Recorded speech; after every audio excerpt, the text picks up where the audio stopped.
Bonsoir à tous, j'espère que vous allez excellemment bien. On va revenir sur France-Pologne, le huitième de finale de cette Coupe du Monde 2022, le troisième huitième de finale et victoire de l'équipe de France 3-1 par rapport à la Pologne. But polonais de Lewandowski sur penalty en toute fin de match et parmi les trois buts français, un de Giroud, deux de Mbappé. On va revenir sur cette rencontre, sur ce qui a bien fonctionné, ce qui a moins bien fonctionné, les hommes du match, vous en avez l'habitude. Et puis on ira se projeter bien entendu sur le prochain match Angleterre-Sénégal. N'hésitez pas à vous abonner à la chaîne, à réagir dans les commentaires, à mettre un pouce bleu, à partager la vidéo sur les réseaux sociaux, notamment auprès de vos proches si vous pensez que ça peut les intéresser. Et on commence tout de suite avec le bilan général de ce match. Ça a été un match plutôt très plaisant à suivre. J'avais peur, moi, que la Pologne bétonne en défense et que la France ait du mal à trouver des ouvertures. Sauf que la Pologne, je dirais, a presque fait son meilleur match du tournoi. C'est presque le match le plus intéressant de la Pologne ce soir. Parce que le match face à l'Arabie Saoudite, il était pas fou. Le match face au Mexique, ils avaient bétonné. Et puis le dernier match n'était pas dingue non plus de la part de la Pologne. Là, je trouve que ça a été beaucoup plus intéressant ce qu'ont proposé les Polonais. L'équipe de France qui a toujours des défauts. Alors offensivement, ça marche bien. Défensivement, c'était quand même très fébrile en fin de première mi-temps. Ça montre qu'il y a encore une marge de progression pour cette équipe de France. Surtout si on affronte l'Angleterre, il faudra passer un niveau au-dessus. Alors c'est peut-être parce que je suis pessimiste, parce que je sais que gagner 2 Coupes du Monde c'est difficile, mais cette équipe de France là n'est pas encore en situation, et dans une situation un peu plus faible, j'ai l'impression qu'il y a 4 ans. Peut-être que c'est mon regard sur le football qui a changé lors de ces 4 dernières années. On commence tout de suite avec l'équipe de France.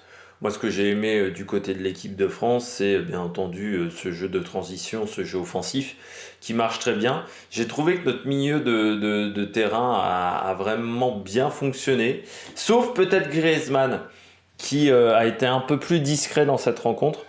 Mais c'est vrai que Tchouaméni, Rabiot, c'était vraiment très intéressant, je trouve, ce qu'ils ont proposé. Tchouaméni, je trouve, fait un bon match. Et Rabiot aussi, très important, notamment en défense aussi, et pour faire des bonnes passes. Rabiot pour sécuriser des ballons, c'est un joueur qui est important dans ce collectif. Ce que j'ai aimé, bien entendu, c'est la vitesse de jeu. Les 2 buts de Mbappé sont pleins d'intelligence. Il en fait parfois trop, Mbappé. Mais en même temps, je crois que ça fait partie de son jeu. Il est obligé de provoquer, il est obligé de faire de cette manière pour pouvoir ensuite... Le but, son premier but, là, il est exceptionnel parce qu'il prend le temps. Une grande intelligence de sa part. On est pourtant à la 75e minute. Il a déjà pas mal cavalé dans la rencontre et il prend le temps de la mettre là où il veut. Sur le troisième, c'est également un but magnifique. Donc ça, c'est très intéressant. Le pressing a bien marché, je trouve. La vitesse. On a été plus agressif également que lors des autres matchs. Par contre, la défense, surtout en première mi-temps, très fébrile. Hernandez, Upamecano, Varane, Koundé. Ça a été compliqué en première mi-temps. Ils font pas un match foncièrement fantastique. Pour vous dire, Koundé a été remplacé par Dizazi pendant le match. Ils font pas un match fantastique. Et puis ils arrivent en deuxième mi-temps à être un peu mieux, surtout en fin de match. Mais ça reste parfois fébrile. Lloris aussi s'est parfois retrouvé en difficulté sur les relances. Comme lors du match face à l'Australie, j'ai trouvé Lloris capable également de faire des magnifiques sorties de but. Donc voilà, il y a eu du bon et du moins bon. C'est dommage, on n'arrive pas avec le clean sheet. Mais bon, j'ai l'impression que l'arbitre a presque voulu que la Pologne marque. Ce qui, c'est vrai, était quand même un peu mérité vu ce qu'a proposé la Pologne.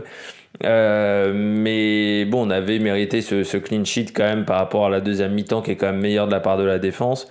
Bon, le penalty déjà, il est généreux. Et puis, on le retire. Il aurait mérité d'être retiré une troisième fois parce que la deuxième fois, Lloris bouge également de sa ligne.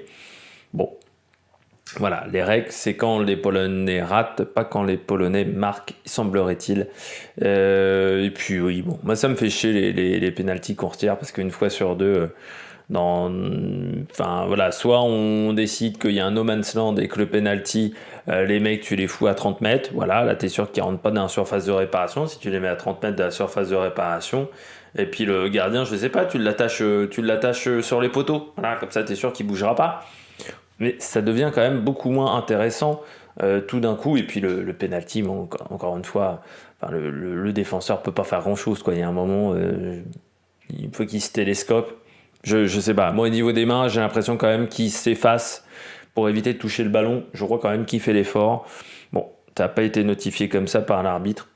C'est bien dommage.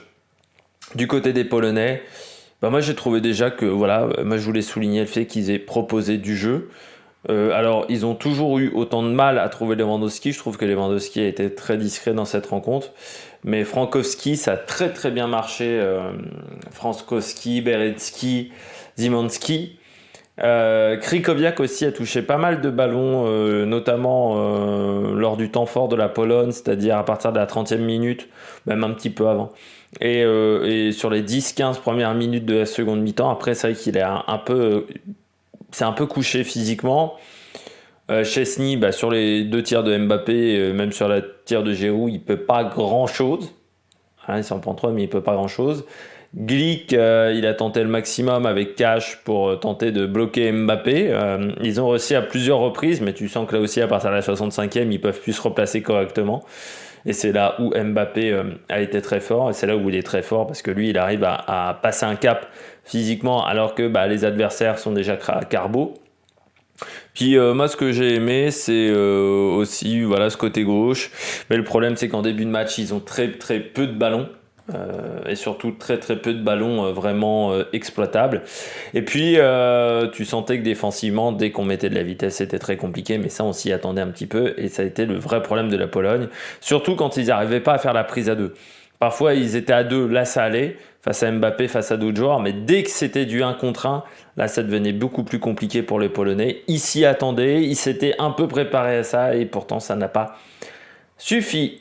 On passe aux hommes du match. Du côté de l'équipe de France, moi j'ai décidé de mettre au top Mbappé sur ce match-là, parce qu'il a vraiment créé beaucoup de dangers sur les adversaires. Moi j'ai bien aimé également ce qu'a fait Tchouaméni pendant la rencontre. C'est avec Mbappé, bon voilà, la passe pour Giroud, enfin voilà, toutes les actions elles sont super bonnes. J'ai trouvé Griezmann moins bien. Il était bien cerné par les Polonais, il n'a pas trop réussi à trouver la solution pendant la rencontre. Il a été très discret, et c'est vrai que à certains moments ça nous aurait aidé d'avoir un Griezmann un peu plus présent. Et puis Théo Hernandez qui s'est fait quand même passer pas mal de fois, et Koundé qui parfois s'est retrouvé un peu en difficulté, peut-être un manque d'agressivité, enfin peut-être un peu trop laxiste des fois sur son marquage, notamment Koundé. Donc voilà, ça c'est des choses qu'il faudra retravailler pour la prochaine rencontre. Du côté des Polonais, je vais mettre Frankowski qui je trouve a fait un très grand match sur le côté gauche polonais, et ça a failli marcher. Ouais, et puis en moins bien, je dirais quand même Lewandowski, parce que il s'est pas rendu très disponible pour ses équipiers non plus sur cette rencontre. Donc c'est voilà, il aurait peut-être fallu faire des efforts de temps en temps pour se rendre disponible envers ses équipiers. Prochain match, c'est un 8e de finale. Ça sera entre l'Angleterre et le Sénégal. Ça sera pour savoir qui sera l'adversaire de l'équipe de France. Et donc la France rejouera. Je peux déjà vous donner la date parce qu'il y a un petit décalage. Donc on était le match 52. Donc on jouera le match le 10 décembre à 20h. Donc ça sera en soirée face donc à l'Angleterre. Ça sera donc un match en soirée entre ces deux équipes, parce que je rappelle qu'il y aura le 9 et le 10 décembre. On aura des quarts de finale sur 2 jours seulement.